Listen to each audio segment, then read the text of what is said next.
Okay, good afternoon and welcome to the Future of Fashion, Closers Canvas. Today we will hear fashion discussed from a leading edge about new systems and values, possibly a gentle provocation to action. This event is part of the Trailblazing Talks program at the 2022 Great Exhibition Road Festival. So as Virgil Abloh would say, this is a great opportunity to possibly rearrange the furniture in our minds.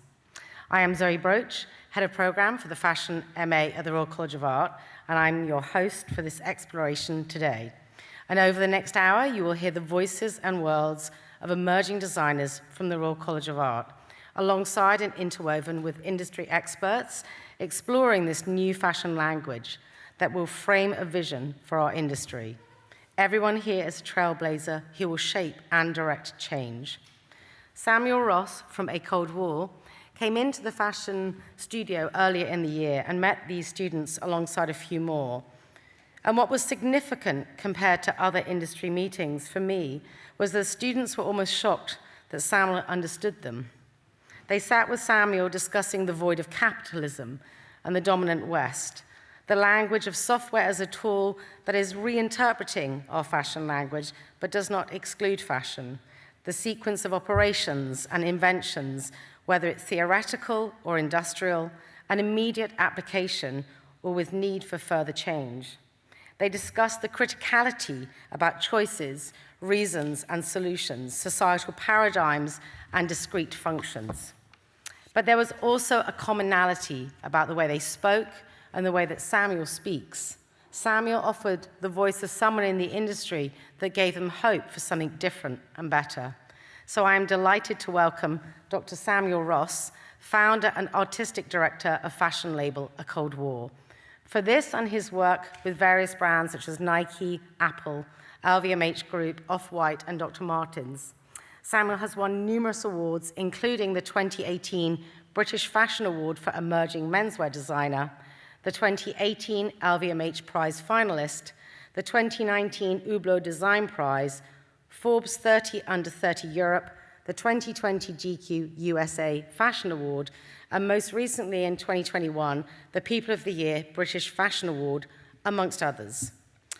We are also very lucky to be joined today by Connie Carroll-Burks, curator of furniture, textiles, and fashion at the V&A, and a former RCA student herself. Connie's time at the V&A has seen her curate the exhibitions Christian Dior, Designer of Dreams, and Fashion from Nature, the latter of which looked at how the natural world has inspired fashion through time and has influenced recent moves to greater sustainability in materiality and manufacturing processes across the industry. So thank you so much to both of you for joining us today. So we are going to move swiftly to our first designer, Maria Nava. Maria is a multimedia artist. Their work explores the transition and blending of the physical and digital realm by creating installation spaces that allows the spectator to become part of the storyline, modify it, and even challenge it. Their work highlights the importance of the sense of touch and how it is related to the deep human essence of memory, directly influencing who we are and who we become. Maria.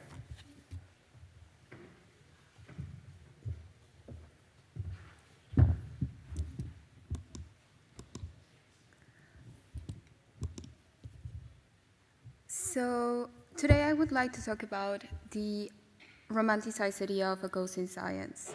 One definition that I really like is from British science fiction writer Chris Holt.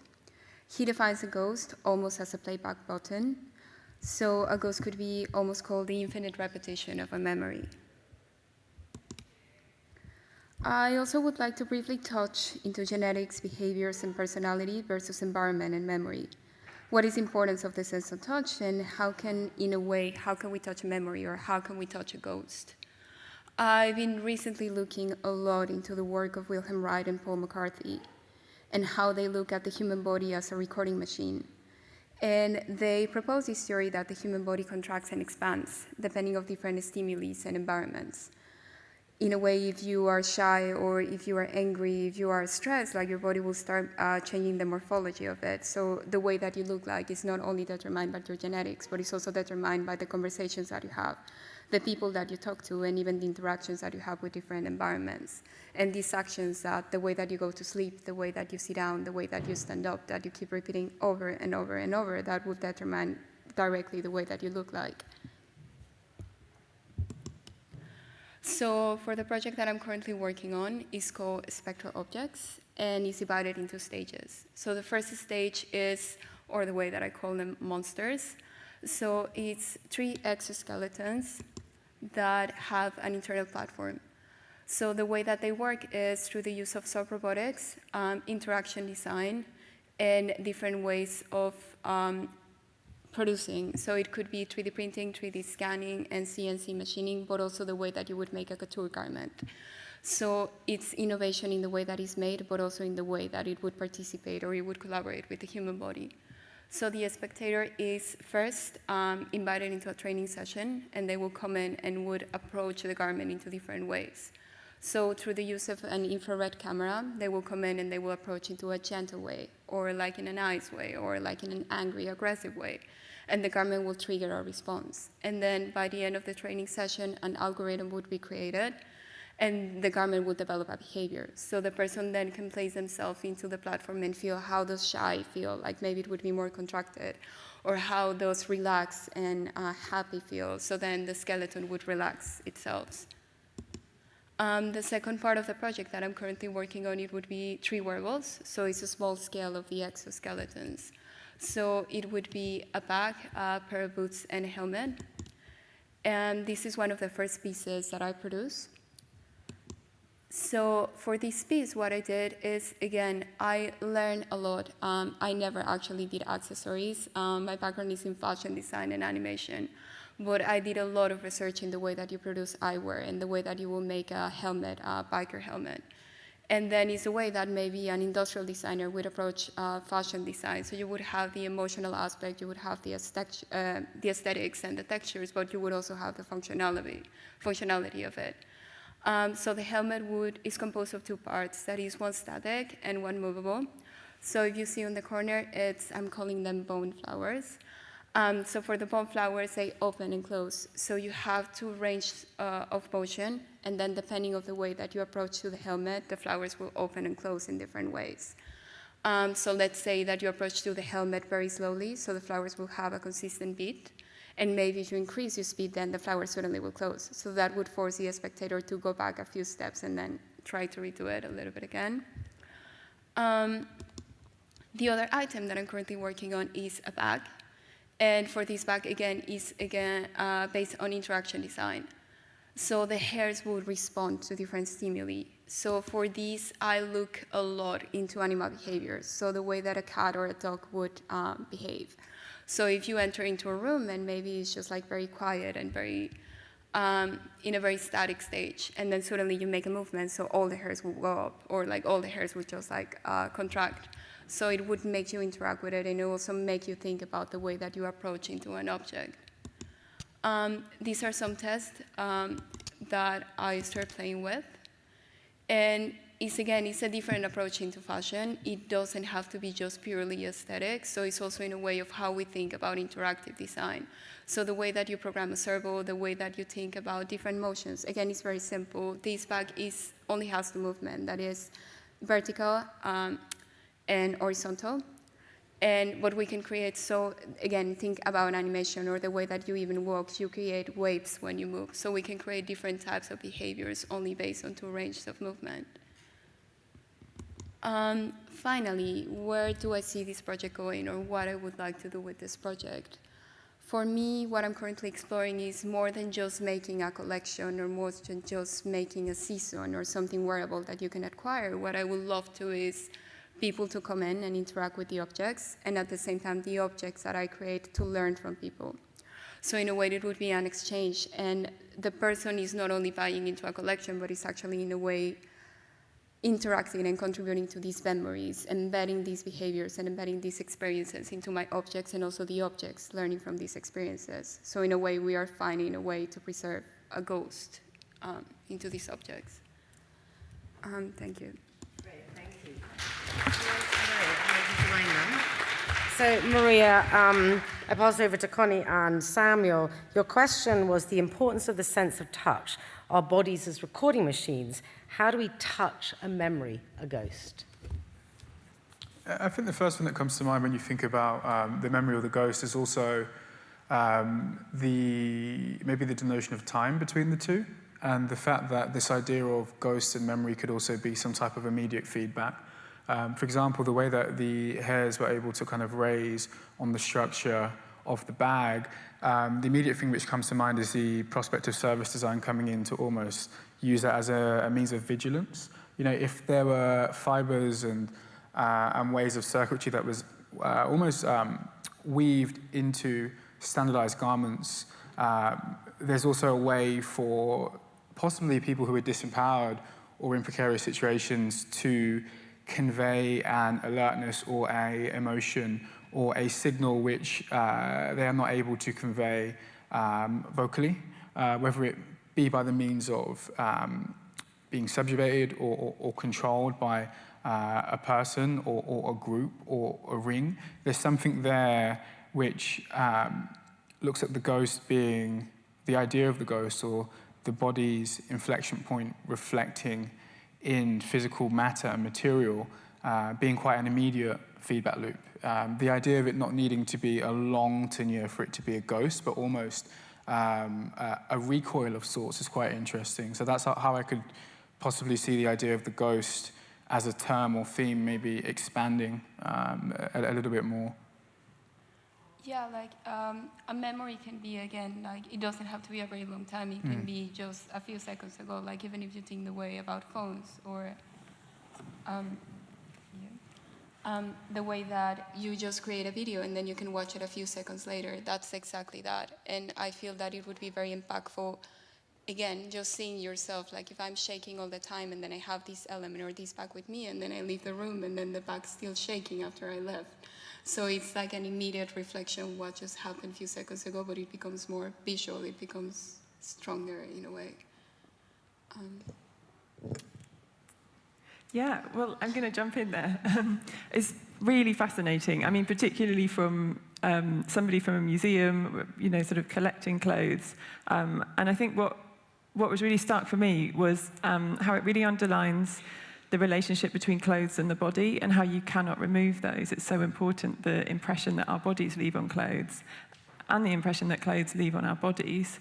So I was sort of wanted to ask you a little bit about what the final bit of your work, sort of where it goes, in terms of these impressions that have been left in these garments or these exoskeletons.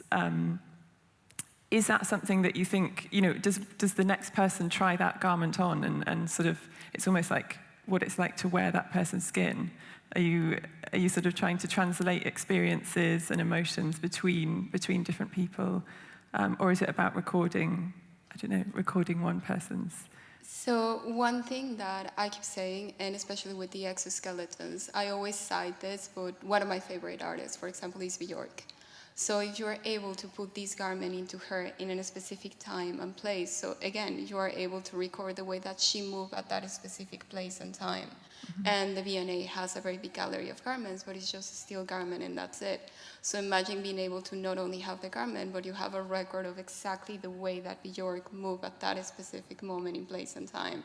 And then people come in and they can watch that over and over and over and over, or even place themselves and say like, oh, okay, and hear the music and just have a full experience, even though they were not able to see that performance at that time. Yeah, absolutely. I mean, that's really exciting from a fashion history point of view, definitely. Great. So Reese is our second speaker, Reese Dindy, whose design practice explores the idea of craft in shoemaking, led by sustainable methodologies when exploring materiality and construction, and has chosen to collaborate with dancers discussing feminist thinking about footwear, as well as explore systems processes viewed by a designer who thinks and speaks into a best, better, excellent future. Reese.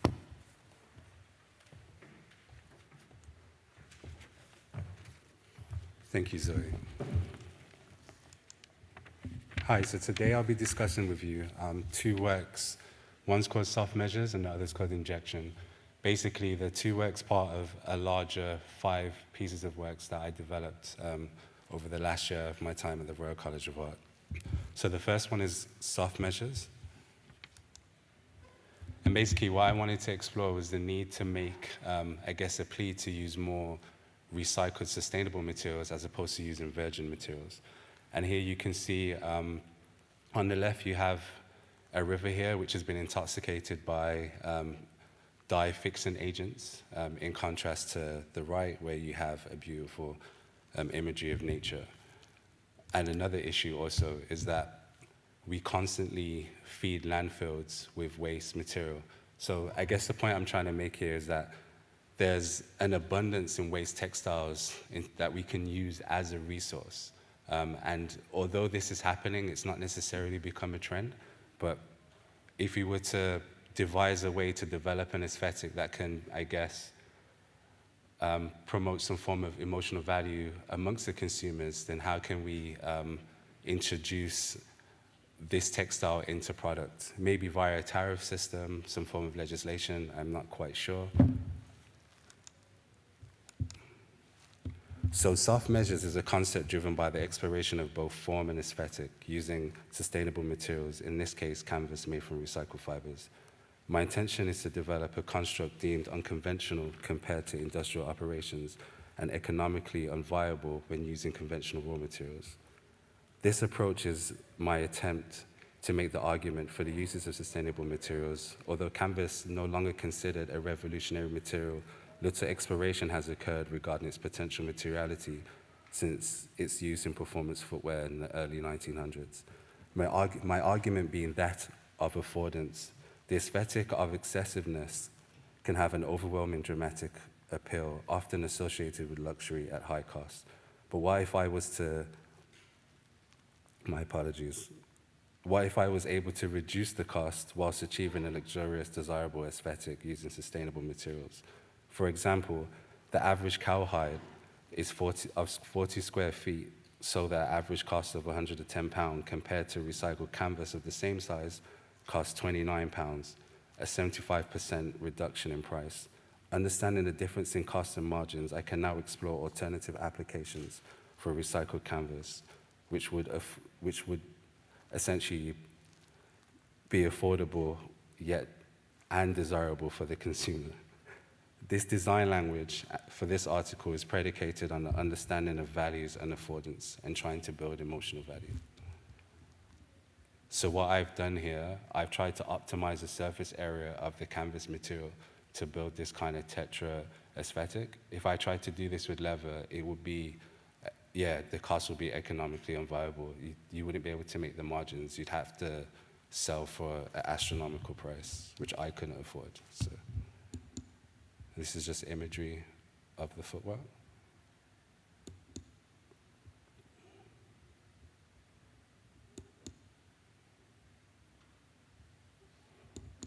So the second project I'd like to share with you is called Injection. And this whole idea was, how could I develop a shoe that was made of a biorubber where I could create waste without consequence? So I set out to develop a biorubber using household materials that were found around me. In this case, I developed a biorubber made from casein caseinate, a protein found both in limestone and milk. In this case, milk. But I kind of cheated. I didn't distill the milk. I managed to find a way to extract that protein from whey protein. And this is kind of the setup that I developed because I'm heavily inspired by crude domestic interpretations of advanced technologies, in this case, injection molding. Because the whole premise is that if I can do this in an environment which is uncontrolled, then how would that look like when scaled up, when I'm working with experts and scientists under controlled environments? Here's me developing components, that be an insole and an outsole. And to the left, you can see various tests. To the left is a mold that failed with the eggs. But on the right was the first success. So basically what I did, I injected molded a vacuum form. So the principles are based on injection molding. but I'm trying to find my own way to interpret that. And this was the first iteration. As you can see, the indection of the outsole was really great, but it was very hard to struggle to find that quality in the upper itself.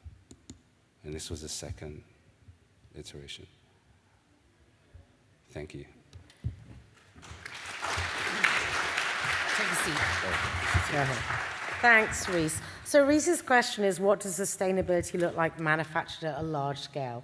Ethics and scale, how does that, what's the kind of position of that going forward? Maybe Connie, to start with you. Thank you. Yeah, well, I mean, both projects are so interesting in terms of actually making the material, or making the design fit the material, as opposed to the other way around, you know, trying to come up with new ways of making things. But this project particularly, it's maybe not the question I'm supposed to be asking, but it strikes me that there's sort of potential to enable people to make their own pieces, and that's one way of sort of producing en masse, but really disrupting that. And I was wondering I don't know what you thought about that. You asked that question because a lot of my practice is about accessibility and providing access for the consumer, and also providing more autonomy. Mm-hmm. So in all fairness,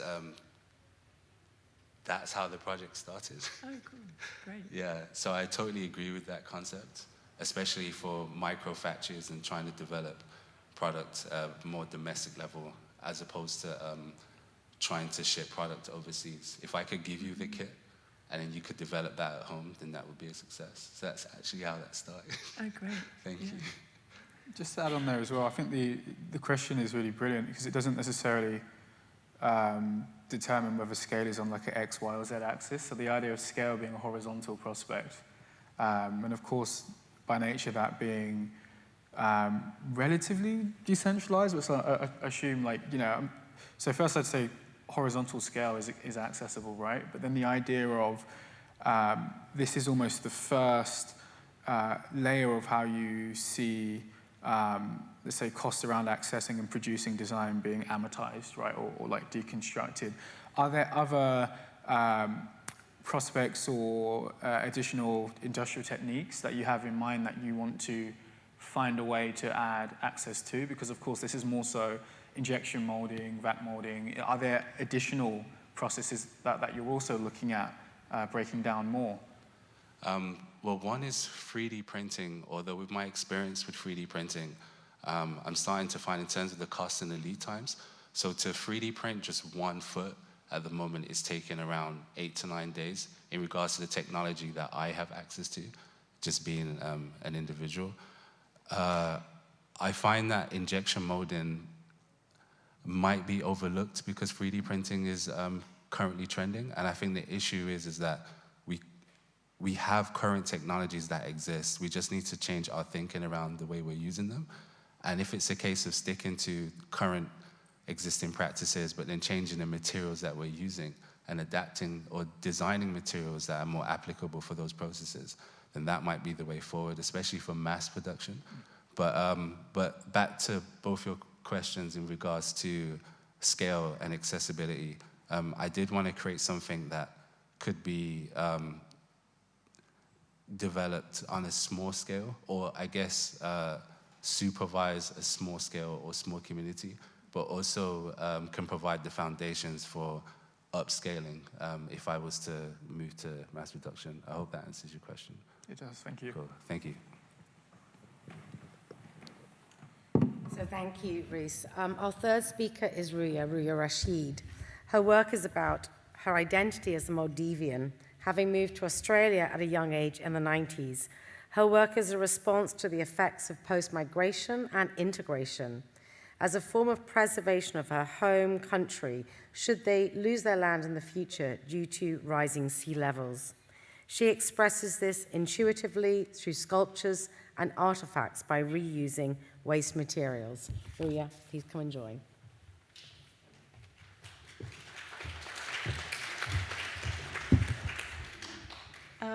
So the question I asked today is, how can we, the question I asked today is, how can we as makers address and navigate the future landscape of our world through fashion's impact on our environment? My work is called The Wallflower, a journey into myself. The work I produced is a response to the effects of post-migration and integration, having moved to Australia at a young age and stepping away from my culture to blend in and not be seen, a form of survival at the time due to the racism I faced during my childhood in Australia, conversations I had with my parents and extended family and friends to learn about their past and upbringing, to learn more about my culture, to remember my language, as I'm a product of them, a journey to learn about myself through trying to discover about them. Originally, my work began with my curiosity into finding more about my grandpa, or in Ndivehi, I call him Kafa. He was a seasoned sailor, a traveller. He passed away the year we moved to Australia. After having several conversations with my mum's family, not a lot was revealed about him. Only that he was a good father. In the words of my aunt, he was hardworking, caring, an honest and simple man who enjoyed life with what he had. I believe stories are valuable. They're to be captured, shared, passed on, and remembered amongst future generations. Earlier this year, I went back home and found waste materials and assembled them together in multiple ways that were intuitive and makeshift. I found myself fitting them together at points where they would meet organically. I then wanted to question and explore my process. The process of fitting objects together reflects my childhood in Australia. It was important for me to find a meeting point among strangers or people that didn't look like me, similar to my waste sculptures, which are assembled together, connecting at unlikely points. Joli in Ndivehi means chair. Growing up, they were a reminder of connection and meeting point where islanders or family and friends will sit at different points of the day. Located all around the island, some placed in or outside their homes, it's also a setting where you can have tea, or in Ndivehi, sa. The chairs are specific to the Maldives, simple in its make, by using what was readily available on the islands. Originally in wood and qua rope, now can be found in materials such as metal and repurposed fishing nets. An ode to the original chair that became a hat, unconventional headwear, the idea of multifunctionality and the ability to transform into something else. I like when it is makeshift and the idea of using what you have, because when you have limited resources, you find ways to make use of things in ways you wouldn't. From a makeshift chair to headpieces to metal and glass sculptures, an ongoing collaboration with glass artist Davile. We investigate, explore, and question our similar process within our work. It's called a meeting point between two individuals that come together and juxtaposes two different materials to find a place where they fit and form a relationship with one another, creating tension and finding a balance. This sculpture cannot stand on its own with only one of the glass pieces, as it would topple over. It represents balance and stability with the reliance of two glass bodies that keep it together and functioning. The glass pieces are clear and they fade into the background, symbolizing the title of my work. Like the previous sculpture, the metal sheet will not stand on its own. It needs the support of all three of the glass pieces to do so. It represents instability, fragility, and uncertainty of our future. The metal represents water and the sea levels rising, and the glass represents sand and the importance of land in regards to cultures and histories, specifically Maldives. I know I'm not offering an answer today, but I do believe, for me, fashion's impact on our natural environment has highlighted an urgency to save an entire country from going under, displacing people's livelihoods, arts and crafts, cultures and traditions, disappearing under the deep blue vast sea. While we continue to ignore the undercurrents of our ocean's health as it's not visible or seen, I try to preserve the stories of our people as artifacts. Thank you. Thank you, Ruya. So Ruya's question is, how can we as makers address and navigate the future landscape of our world through fashion's impact on our environment? Maybe start with Samuel this time. Thank you. You know, it's the question that is always at the heart of what fashion is supposed to offer society. You know, first it being an expressive and artistic tool, and then one based in service. And without being too reductive and with time in mind, I'd say the return back to contemplating folk art and craft as a crux and as an incentive of why fashion should exist in local communities is almost the start of that conversation. The pull away from, naturally, fast fashion, the pull away from traditional means of luxury, but actually trying to find a meaning between fabric which can be produced locally in domestic communities, or fabric, as Reese was saying, which can take on a second life, seems to be one missing, but also a feasible means in which how fashion can move forward. And I think the movement of fashion and the production means first returning to be slightly more local and to carry more meaning are really steeped in community. They're steeped in finding meaning with material, which comes back to this focus on folk art and craft before commodification. So I think it's more so returning to meaning in garment. And it's funny when you say meaning in garment and fashion, because the two are so synonymous. But we've still got this dilemma between what is a commodity, to be traded, which, can deliver a fixed margin, and then what is a means of identity and expression. And the last note I'll put on that is, if you look at the trend cycle that we've actually just begun post-COVID, prior to COVID, if we look at 2012, 2015, the arc of uniformity and belonging to a fixed group by head to toe, street style or fashion or uniform was very clear. People wanted to belong to a wider group, to carry some type of virtue or signal of value. Post-COVID, now that there's been, let's say, 800 days of introspective thought, what's come about is a return to far more eclectic ways of expressing oneself.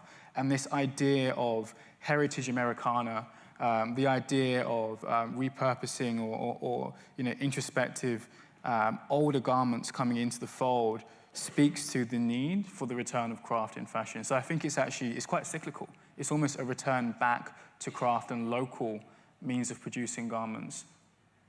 No, I agree, yeah, because originally I wanted to go around the islands to speak to the artisans, because I feel like the craft, when I did speak to some of them, and it is fading because like people our age want to explore another career, and they have every right to do so. But I think, yeah, like we was literally going back to the art and crafts and wanted to document like each bits of, because they're all located all around the islands. And I think that's important as well, to have that like kind of in a video format for like the future generations, in a digital sense, whatever happens in the future. But yeah, I agree with the art and crafts, yeah. Cool. Well, I'm going to jump in and, that was such a beautiful presentation, such beautiful objects that you've created. But what really struck me is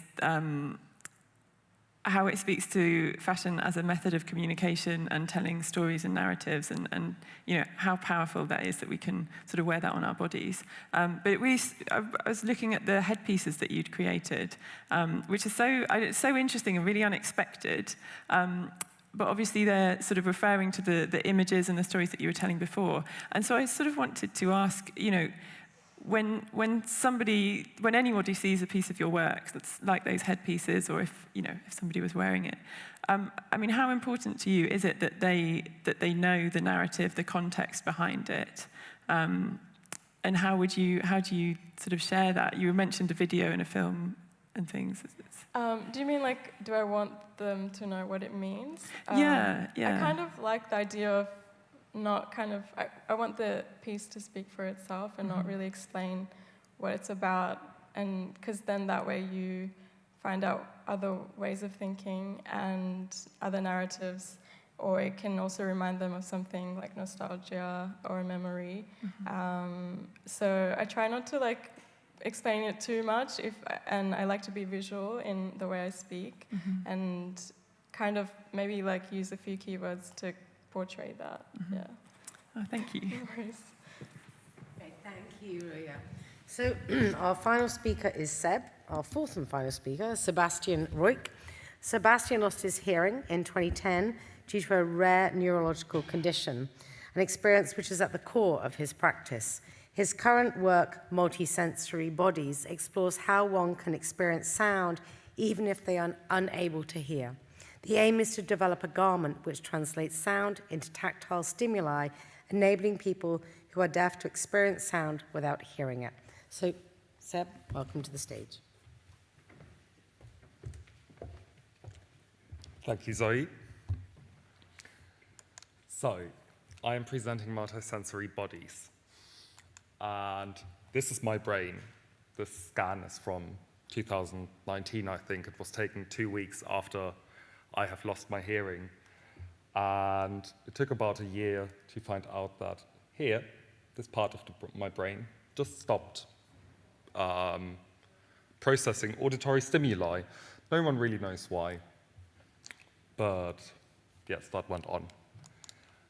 And then when I came to the Royal College, in the beginning it was very overwhelming for myself. So I was taking videos of London. I didn't really know what I wanted to do. I came with this idea of making a collection, and I realized quite quickly that's not going to happen.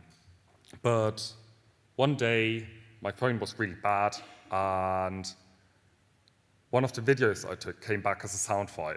The file was corrupted, so this is the sound file I had. And I'm just going to listen to it.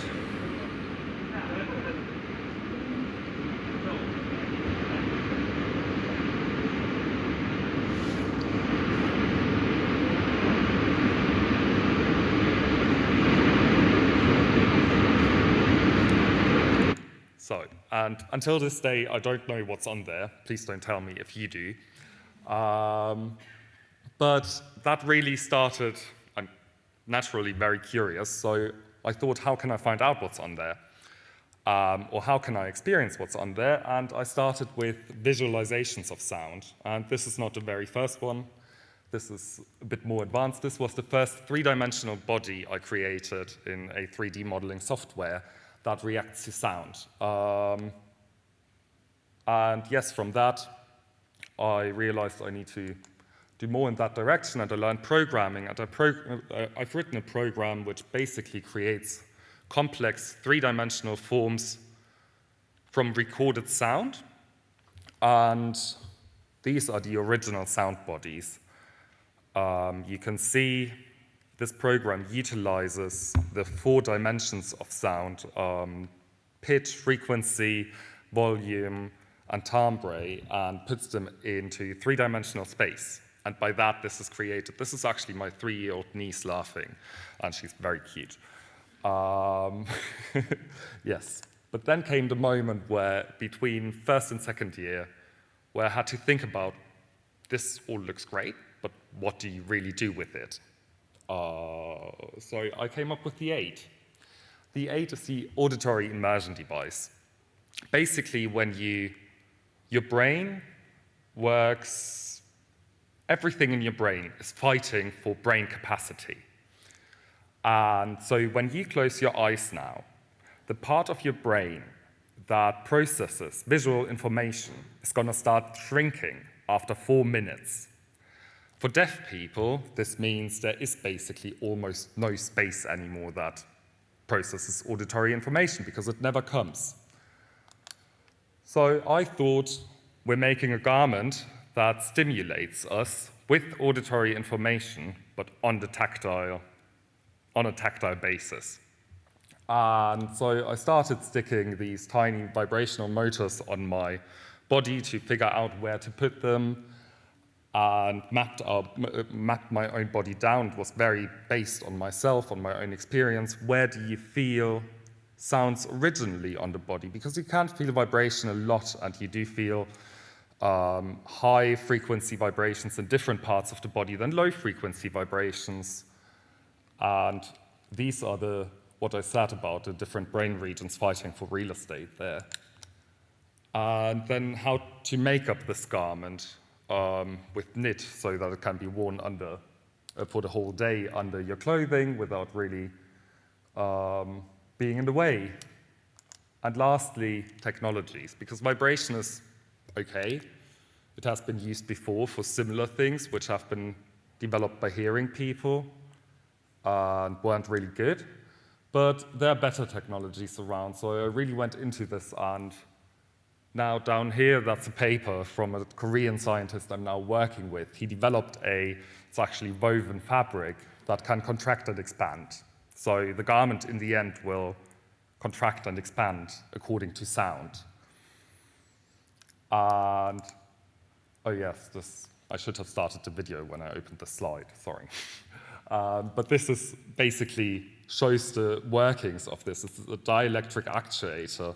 It's a thin film of a plastic where you put carbon powder on and then put electricity through both sides, and that makes the material expand and contract. And the fabric does exactly the same, but without electrocuting you, which is an advantage, really. So these arms are actually not moving it. It's actually the material that's moving itself. And this is where it is right now. So down here, you can see my first kind of working prototype. It has 6 vibrational motors for the moment, and the programming up there. And here you can see, it's very technical, the vibrational patterns. On top is a fire alarm, and on the bottom is again my niece laughing. And this is the prototype. So, and how it takes the different dimensions of sound. And where I'm taking this is because obviously my colleagues kind of have all very advanced products, but I'm more like have a concept.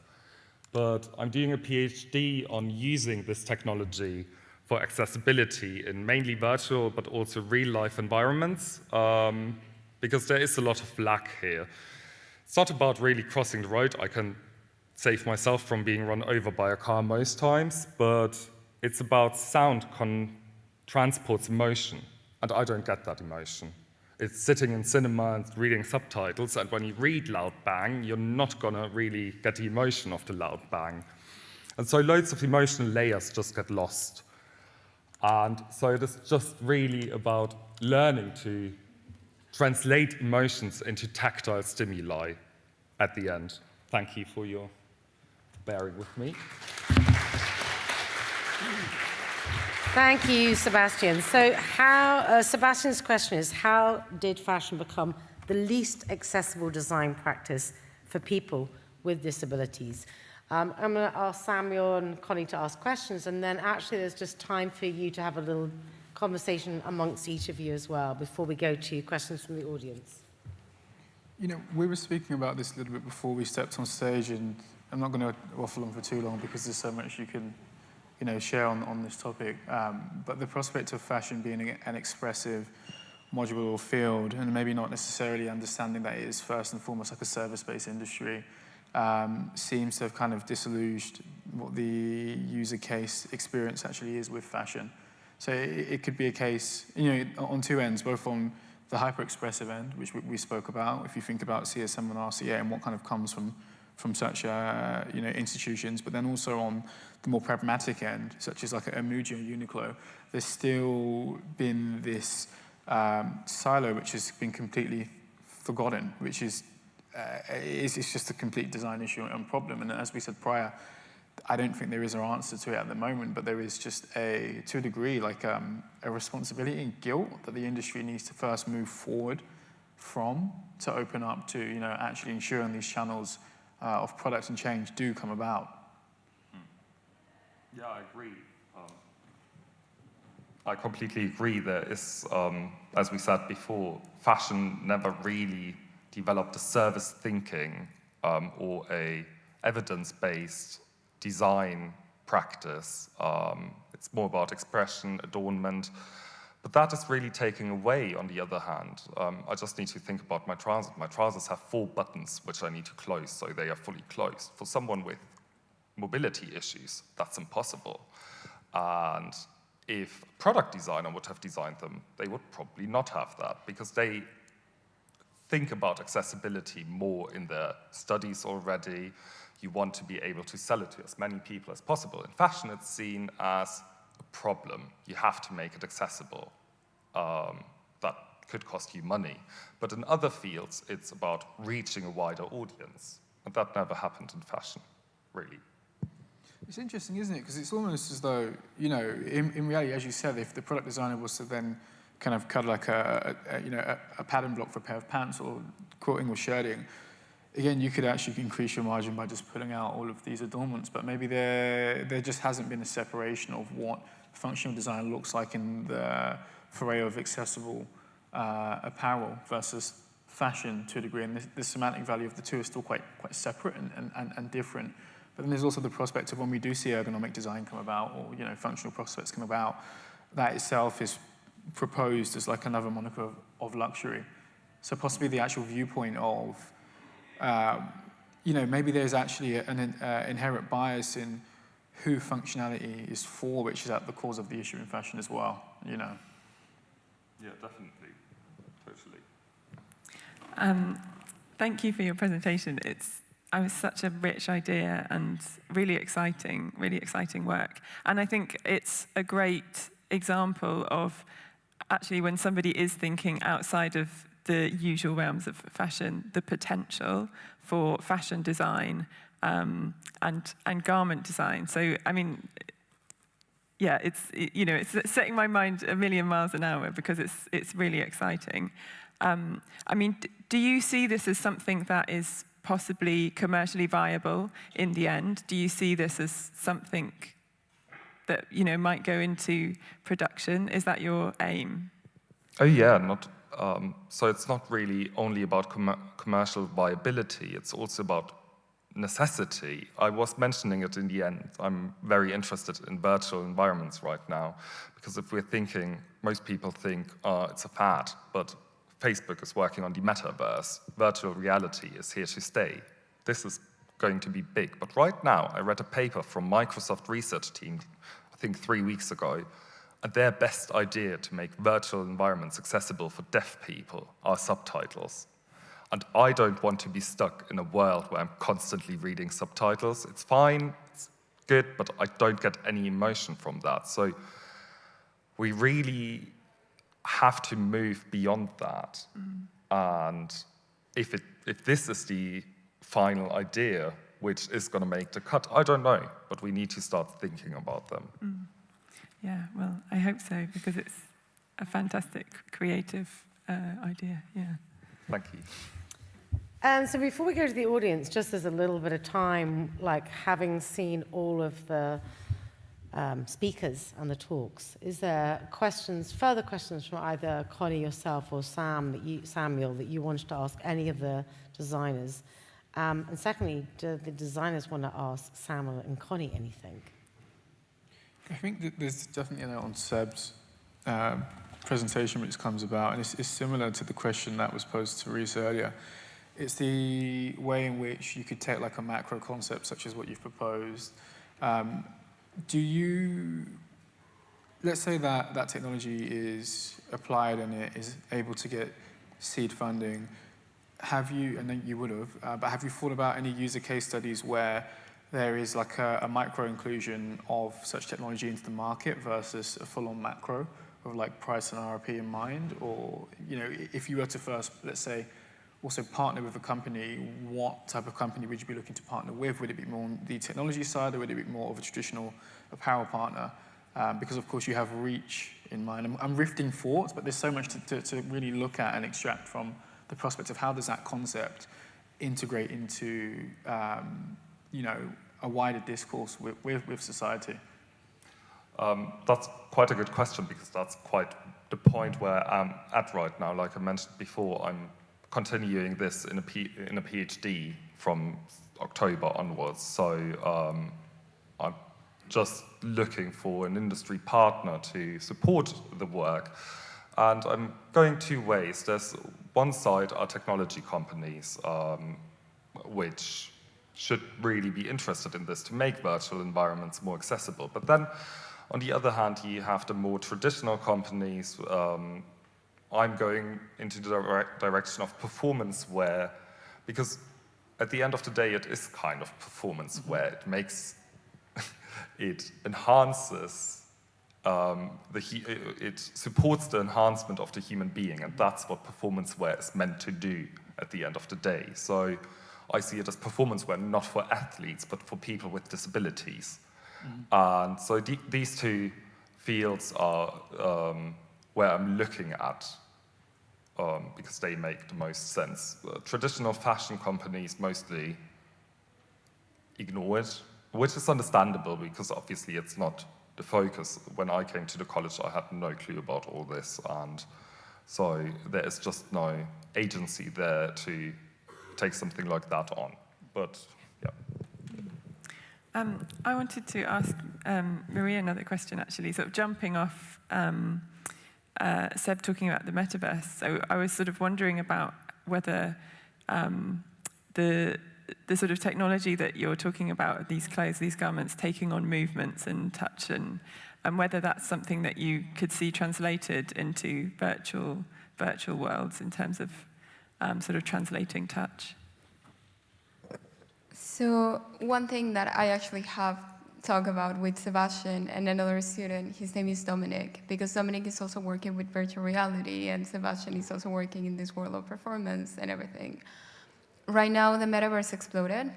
It became more mainstream, but it has existed like for a lot of years. And if you see the technology, for example, from different video games and the skins and the quality of the renders is way superior to what they are offering right now. And right now it's like, oh, digital clothing or like digital fashion. It's like they're so way behind with what they are experiencing. One aspect that I'm very interested about, like what you mentioned before with these exoskeletons, have, for example, Twitch or just like live streaming. It would be very interesting that at the same time that you have an amazing visual and that you have an amazing experience playing the video game, people buy gaming chairs, people have like very interesting setups. If you were able to also have a skin that has a reaction in real time at the same time that you are playing, I feel that that would be very interesting. Or the same way, for example, if you are at home and I can send you a reaction to the skin that you're wearing at that moment. So I can communicate, for example, with one person that is in Japan or one person that is in Los Angeles, and like I can make you feel reactions not only through visuals, but also through skin. Yeah, that's great. I'm going to see is any questions out there. I mean, I can't see you, but I can see it right at the front. Microphone, possible. Will you just say your name? And how old? I'm 9 years old. Great, Bella. Question, who is your question to, or is it to everybody? My question is to Seb. I think that finally people who can't hear can finally experience sound. I think that's a really good technology, but the thing is, if they're wearing it in public, there's going to be noises everywhere, and then it's going to keep contracting and expanding, contracting and expanding. How will they deal with that? Okay, so great idea, loves it. But if they're wearing it outside and there's lots of noise, it's going to be contracting and subtracting and affecting you. How would they deal with that? Okay, you're asking a really smart question there, actually. You're asking way smarter questions than many adults. But so it's a bit complicated, but basically, when you are doing something as I'm making, you are programming a computer to discriminate between sounds. Discriminate in this moment is not a negative, it's something positive. It means the computer decides for you which sounds are right now important and which are not. And basically, if you think about the last time you and your mum or whoever went to a very noisy place and someone spoke to you, you were still able to understand them. And that is because your brain constantly discriminates sound. Your brain decides, before you are even aware that that sound exists, oh, I don't need to hear the clutter noises around me. I just need to hear that voice in front of me right now. And then your brain decides, oh, we're not going to send that through.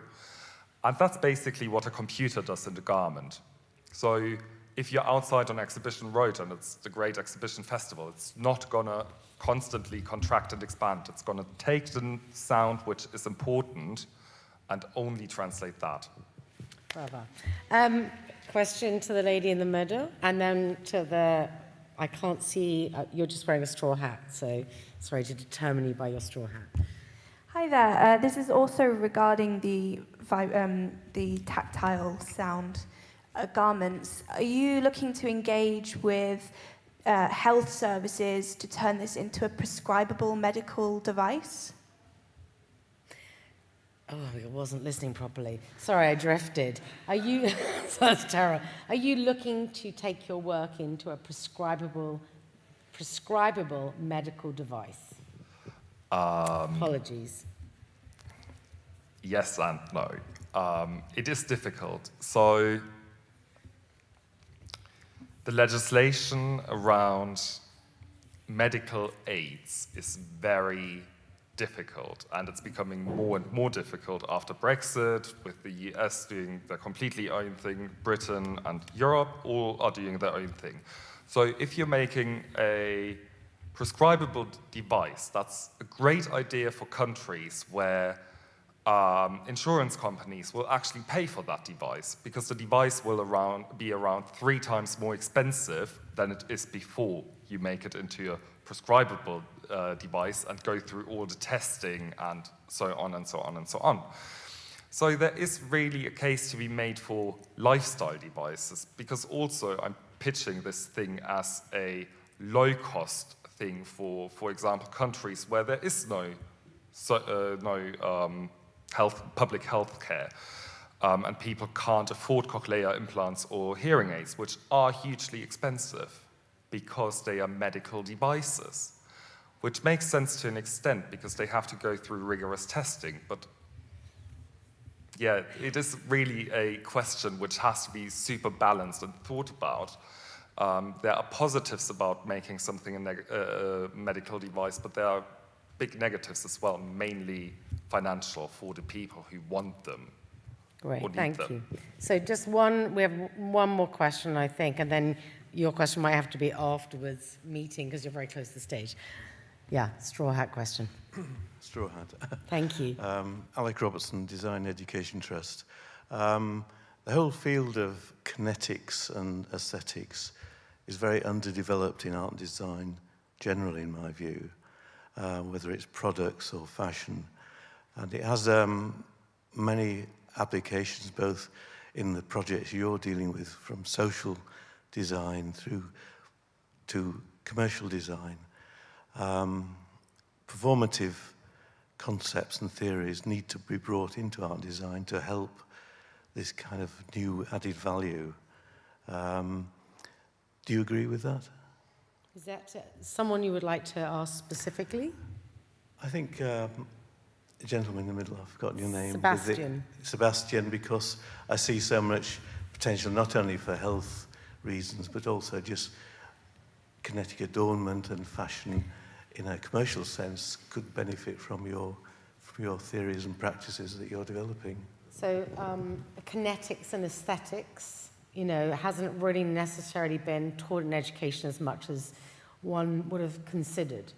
And that as a form of communication, maybe you could start, but maybe Maria, maybe we could have a little bit from everyone. We're going to get very close to the end, so we need to be quite quick. So, the expert on kinetics and aesthetic is definitely here. So maybe let's go straight to Maria. Yeah, let's go straight to Maria for that. That's okay. Just we're short on time. Maria, your thoughts? So I actually recently got a scholarship from 40 Design and Education Trust to develop this project. What I'm very interested in kinetics is because the way that I'm developing the exoskeletons or the accessories is I don't want them to be bulky, I want them to be wearable. So instead of using a lot of servos to trigger a movement, the way that the skeletons or the way that the hairs or any type of design that I'm designing is through kinetic movement. So for example, the design of the bag, it has one horizontal servo and it has one vertical servo. And the way that the arms are programmed is like one arm triggers the mover of the other, of the other, of the other, of the other. So that way I'm able to manage up to 200 hairs with only 2 motors. So that way the item becomes more flexible, it becomes more manageable, and I can get this sense of very organic movement without looking very robotic or very controlled. So I think we have to end. I'm really sorry. I mean, it's kind of short, sweet nuggets from everybody. Oh, okay. Certainly, sir. And well done. Oh, Thank you. fabulous. So I just want to end with a guy called Stephen T. Assam. He's a professor of philosophy and co-founder of the research group in Mind, Science and Culture in Chicago. He says, imagination does not just redescribe a world, but regularly makes a new world. Accepting this liminal zone of ambiguity and possibility is important for epistemic virtues such as open-mindedness and humility, providing cognitive and cultural resources for generating novel ideas and behaviors. Today, I'm grateful, deeply grateful, for the imagination of these Fashion MA students, now designers, setting out. So I'd like to thank Maria, Reese, Ruya, and Sebastian for their time today, and also Samuel and Connie for their investigation and extension of these moments. It was wonderful hearing from you all. And I'm sorry if we didn't get to everyone's questions, but grab them as you move out the door. The festival continues until 6 p.m. today, so please do get out there and explore the full program of talks, workshops, and stands. So just to say thank you again, and thank you for coming today.